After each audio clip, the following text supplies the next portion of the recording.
right, we're back. Everything is prepped. There are numerous setbacks, challenges, endless frustrations. Everything is ready to rock. This is the end goal.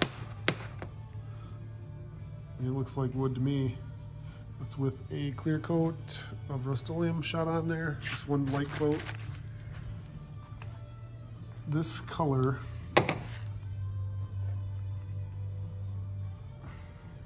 from Hirschfield Paints.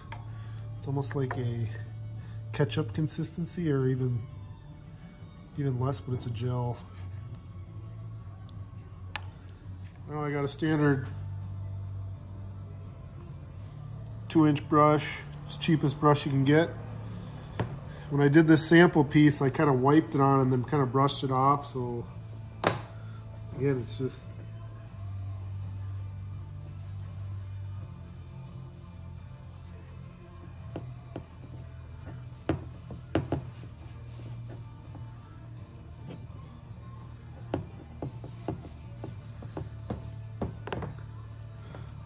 don't like that, I can always go back to the brush. I think I'm going to brush it on and wipe it off. Seems to be going super fast. This stuff takes a little bit to set up.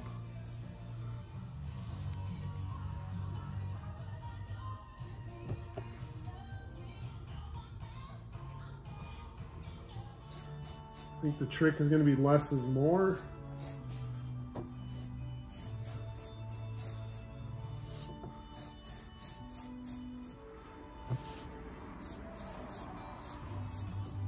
This one is way too thick.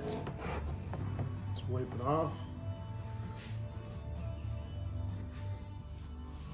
It does dry lighter, so it's going on thinking it's too dark.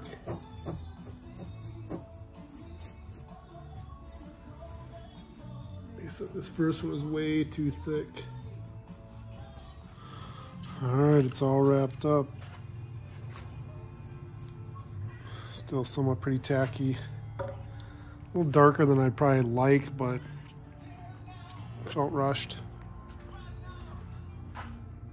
Here's my sample piece. Let me put that on the car.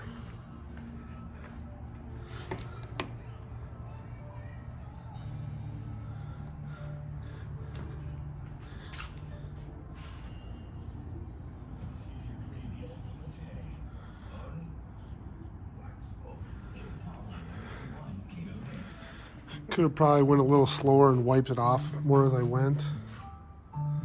Some are a little bit darker tones and they're a little bit lighter, but these were the last pieces I did. So that one was sitting in the sun. And I thought, let's just keep it here and dry it out. It's about 75 degrees.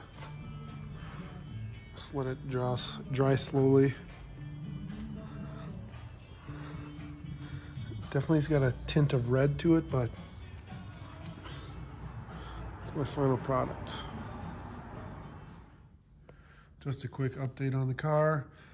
The material and process that I use to get the wood grain effect and the color that I have. Obviously, I kind of walked through the JB and how I kind of built my trim, made it come together. Kind of made dado rabbit joints. JB welded together, obviously got to sand both sides. Ended up using a 60 grit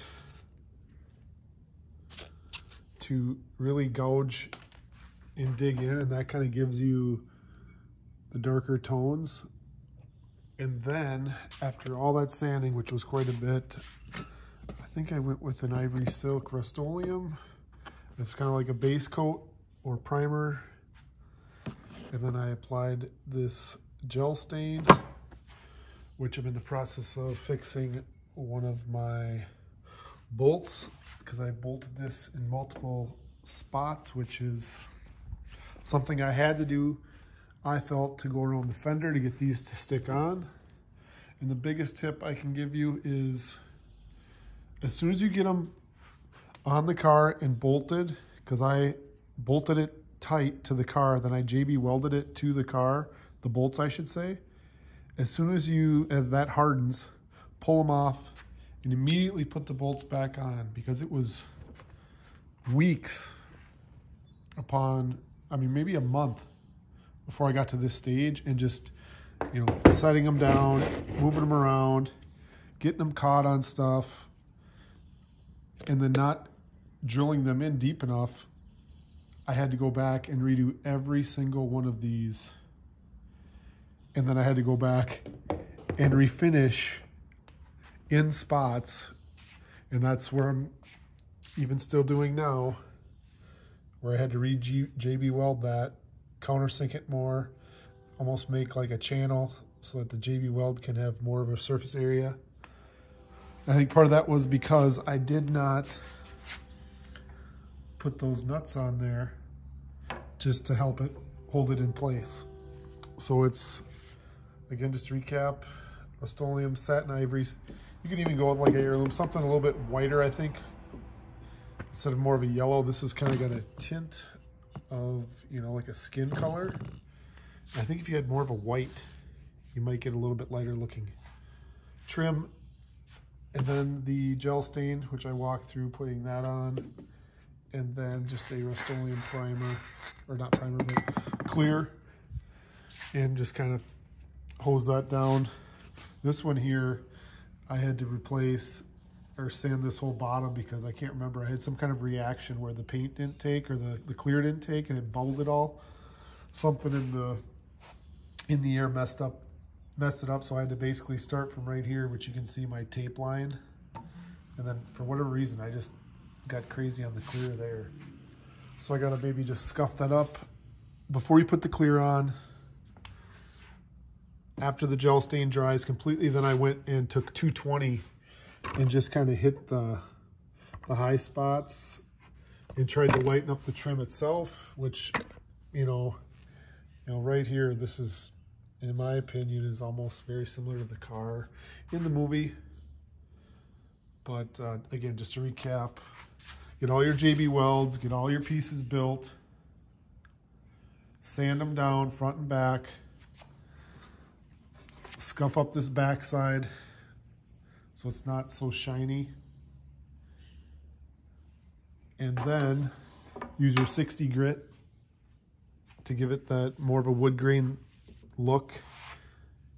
Paint it. If you got to sand it again, sand it. Then hit it with your gel stain lightly, wipe off excess, and then sand again, and then clear it.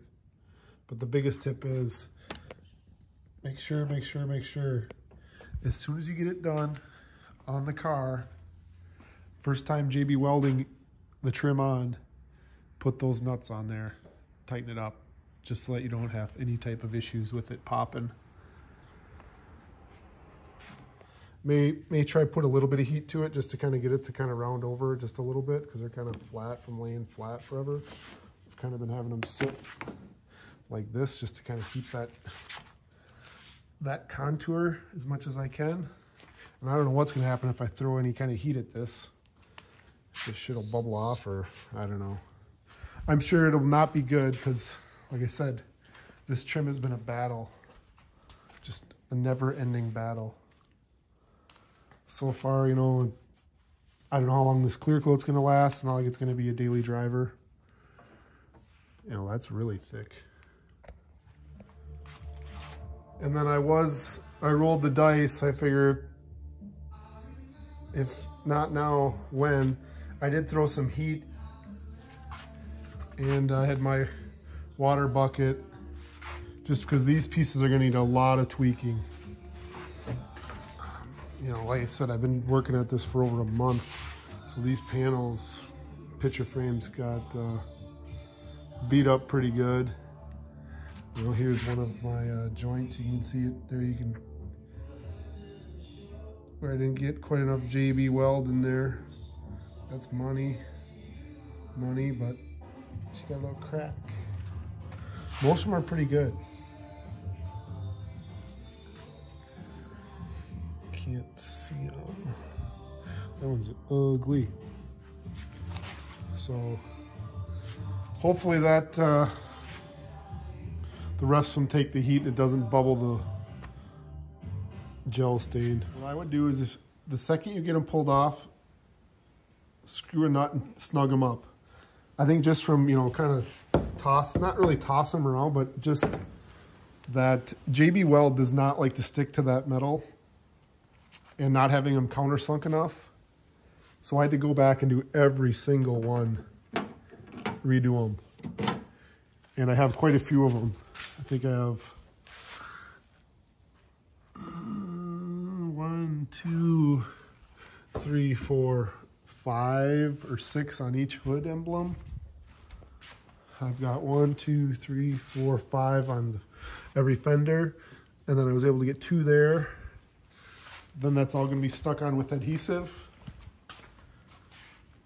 I had to redo all those as well. So I think I had to redo, yeah, this one's a pretty good example where you can see right here is where there's a bolt going through. And you can see I kind of just had to patch it in best I could. I mean, it builds character. There's another one right there, right where that pinhole is.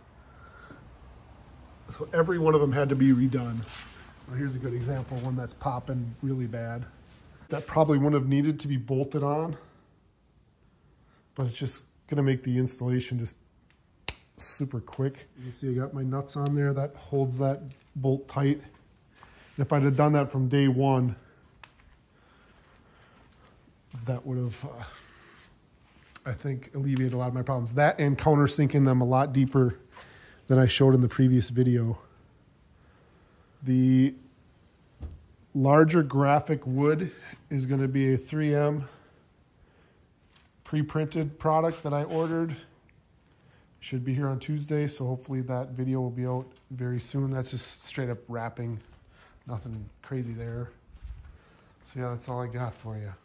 I literally worked on this for a month, 5 days a week, minimum 4 hours a day. You know, and it just never ended. You know, one thing would happen, and then I did have a casualty of war over here. Had this stuff sitting outside, and the wind caught it, and it went for a ride and snapped that. This is one of the better pieces, too, where it's fairly light colored. You know, got a little aggressive sanding there, but it is what it is. This one's not too bad. That's the rear of the vehicle.